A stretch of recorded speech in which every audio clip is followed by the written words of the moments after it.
everyone, and welcome back to Animation Pilgrimage, the show where Whitney and I take a look at every single theatrically released animated film in chronological order. I'm Tennille. I'm Whitney, and today we are taking a look at Tubby the Tuba from the United States, 1975. I want to say thank you to Michael Ray for finding this movie for us. Yes. They found it available as a DVD on Amazon, and even before I bought it, I read the reviews, and it's a VHS rip that's been put onto a DVD and then sold for $10. Thanks. Well, so we own this VHS rip for $10 now. Yeah, it's like this was the only way to watch it, so we'll watch it. From what I can tell, this is the only way to get it, too. That wouldn't surprise me. Because, again, it was just a really old movie that doesn't really exist anymore. Yep. What a strange film. Yeah, it kind of is. So, for starters, Tubby the Tuba. Do you want me to tell you, where this comes from?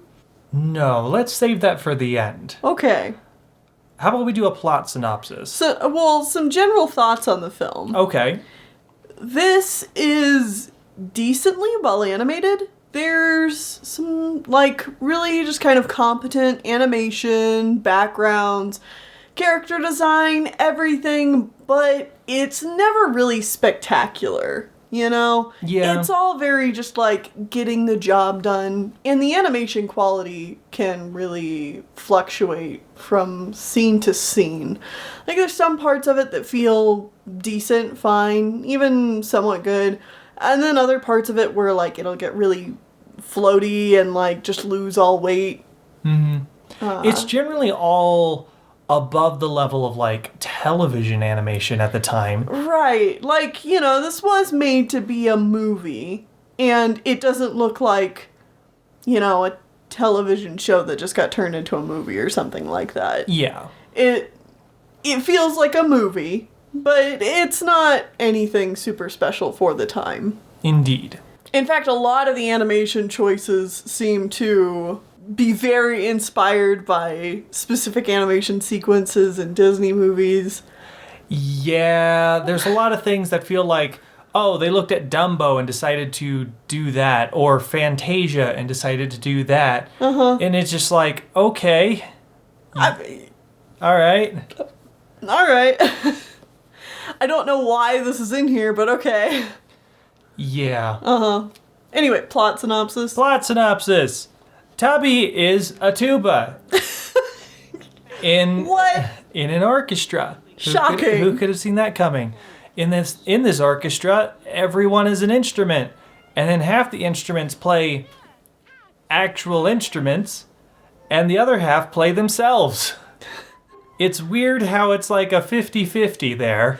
Yeah, they couldn't decide on whether or not the instruments would just be anthropomorphic or whether they are just instruments playing themselves. People. Yeah. It's weird. Yeah. Anyway. And then Tubby is like a whole mix of his own thing.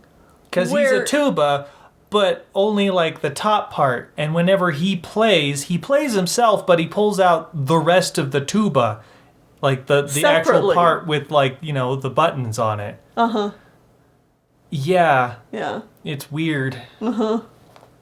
Anyways, as you might imagine, because he's a tuba, he doesn't play melody. He plays the extra.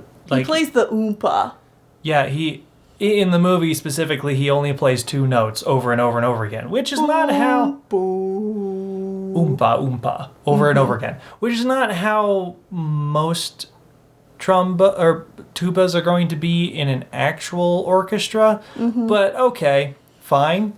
That's it gets the point across. He doesn't play anything important. He plays what he doesn't see as important. Right. Even though having those extra notes on the bottom range of a symphonic piece just helps pull the whole thing together. Right. Yeah. Anyways, that's not what the point of the movie is. He wants to play melody. And everyone hates him for it. saying that tubas aren't allowed to play melody, even though most of the other instruments are also not playing the melody. It's generally one or two instruments at a time, and then there will be counter melody, and then everyone else is also just playing extra shit like the tuba in an actual band. Sorry, the entire concept of this movie doesn't understand how symphonies work. It's almost like they've boiled down the concept of an orchestra in order to make a relatable children's tale. Yeah. I mean, you're exactly on it, but as someone who's been in a band, I know how this works, and it does irk me a little bit. There aren't star players in an orchestra, is what you're trying to get at. Like, yeah, somebody might have a solo or something like that in an orchestra, but the whole point of an orchestra is for you to work together to make something better than any one person could play. Exactly. Yeah. You're not like, oh, wow, I go to the orchestra just to listen to the violins. Right. You go to the orchestra to listen to everyone. Uh-huh. Anyways, he wants to find his own melody. He wants to play melody. So he leaves the orchestra. He leaves and immediately runs across the circus. The circus has come to town.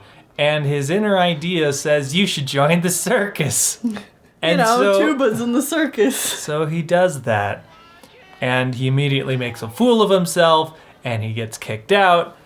And then he befriends one of the elephants, and she's like, well, why do you want to be something different from what you are? You should just be happy and content with being a tuba. Oh yeah, we should probably also say, Tubby the Tuba is voiced by Dick Van Dyke, and this elephant is voiced by Pearl Bailey.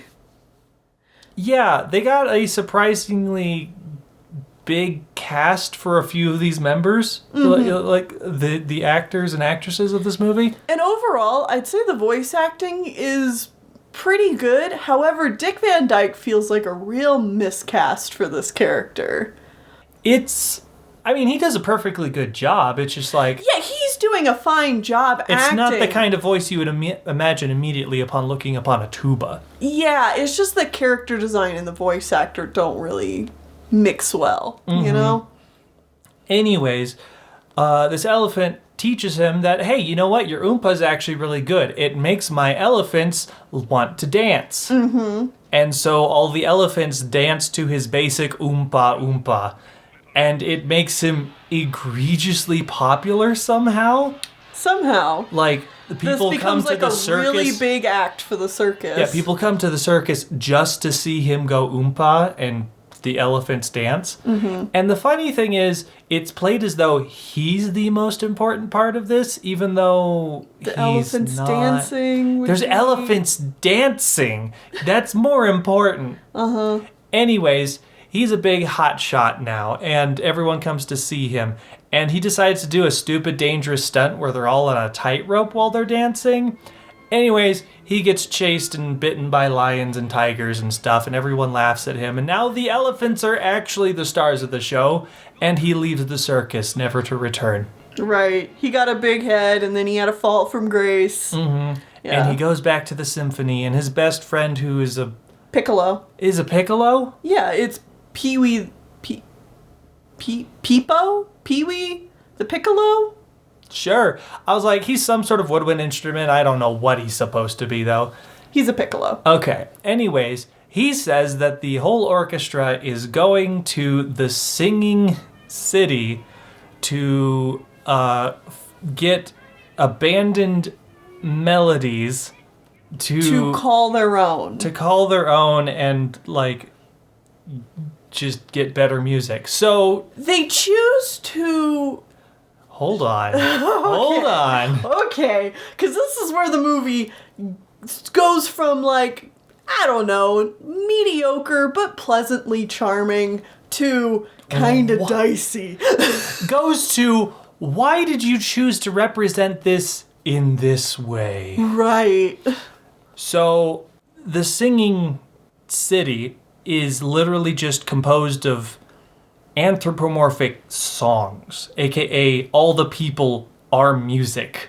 Mm-hmm. And it's so a very these Wizard of Oz, Emerald City kind of place. Yeah. So these abandoned melodies are literally orphan children, all of which are girls. Mm-hmm.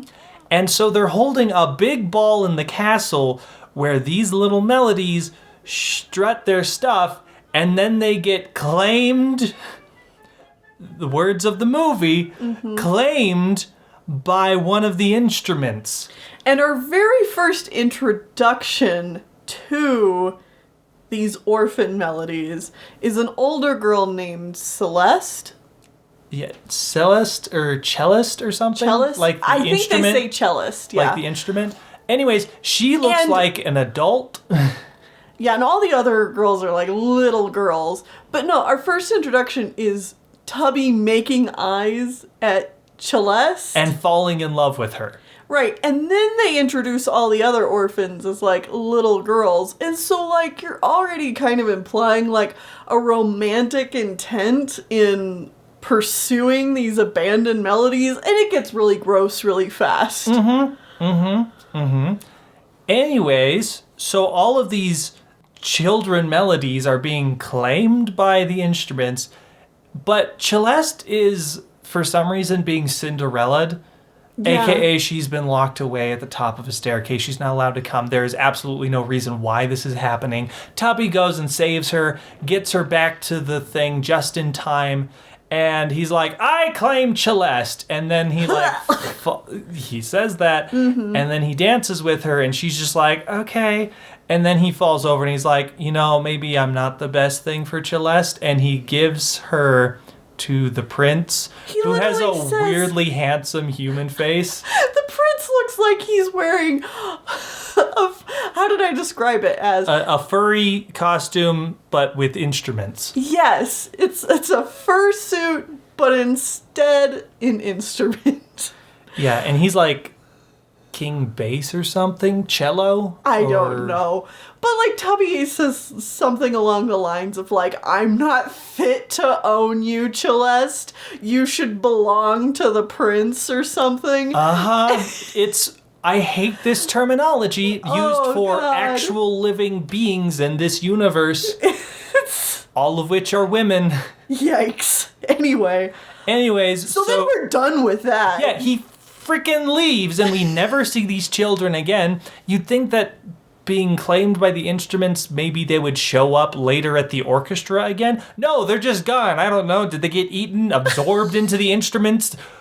Who knows? What kind of cosmic horror are we dealing with? Did they just, like, keep them in cages at their own house or something? I don't know. I'm obviously extrapolating. This is not, like, it's not supposed to be this deep, but it's, the context that they give it to this is a little weird. The true cosmic horror is never knowing. True enough. Anyways, Tubby leaves the singing city and just wanders out.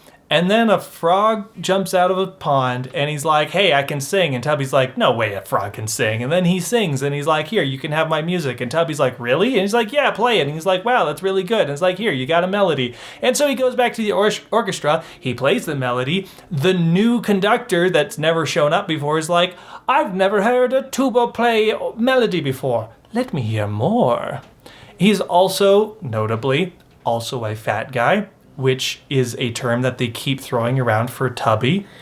Yeah, they just keep calling Tubby, like, my fat little friend or something like that. And most of the time, it's not derogatory, which is cool. Sometimes it is. Sometimes it is. Yeah, sometimes they're like, oh, he's just a fat little tuba. Yeah. And, like, they're saying it in, like, a mean way. Mm-hmm. Especially all the other orchestra members, they're just mean dicks the entire movie. Yeah. So anyways, he plays the melody and everyone's like, wow, that's really good. And then they're like, can I play it? And then everyone steals his melody from him. But it's okay because he also played melody, the end. Yeah, the end. So what's the... What was the point? So, okay. I think this will make a lot more sense if I tell you what the original Tubby the Tuba story was. Cool. Before that, can I try to figure out what kind of moral this movie is trying to tell intentionally or unintentionally. Okay. All right, so first and foremost, it's saying that yes, everyone deserves to have a melody. Everyone is allowed to be special, but even if you're not very special, your special thing has to be shared with all the other people. But also, the whole circus thing is kind of telling us that don't try to be famous for doing what you were intended Hubris. to do, because, yeah, hubris. I don't know. Mm-hmm. And what is the Wizard of Oz segment teaching us, Whitney? The Wizard of Oz segment is teaching us it's okay to own children. And women. And women in general. Women specifically. Like, men are allowed to own them. Yeah. There's really not anything else to get from that one. Mm-hmm. Okay, so... What is this movie actually supposed to be about? Okay, let's go back in time a little bit. The original Tubby the Tuba was a song written in 1945. Okay. It So had a narration... 30 years before this movie came out. It had a narration that went along with it, done by Victor Gory.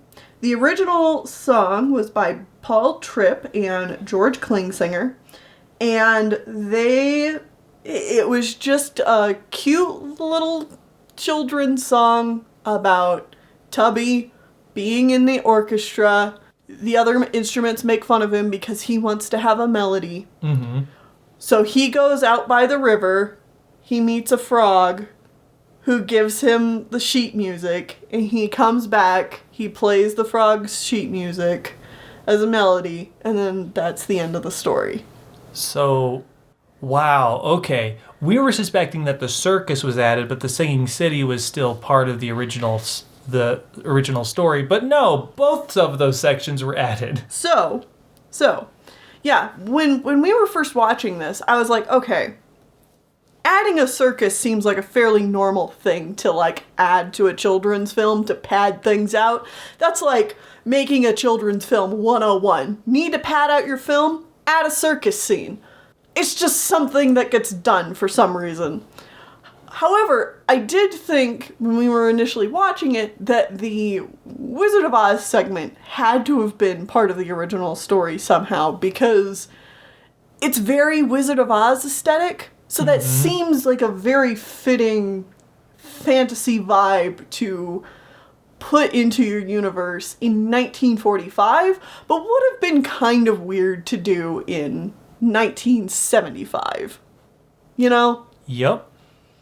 So, the Tubby hole goes deeper.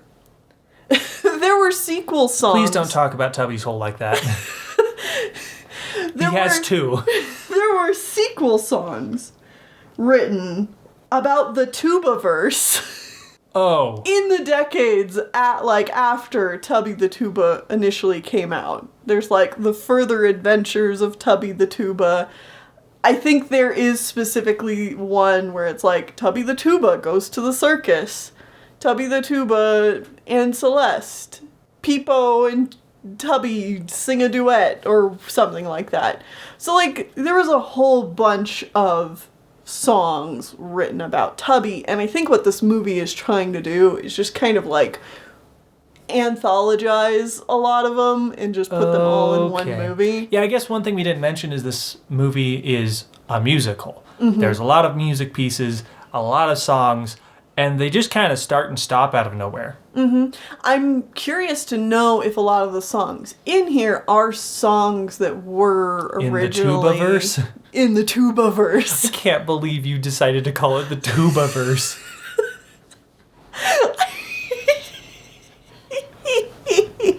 I did just because I wanted your reaction. It works, though. Uh-huh.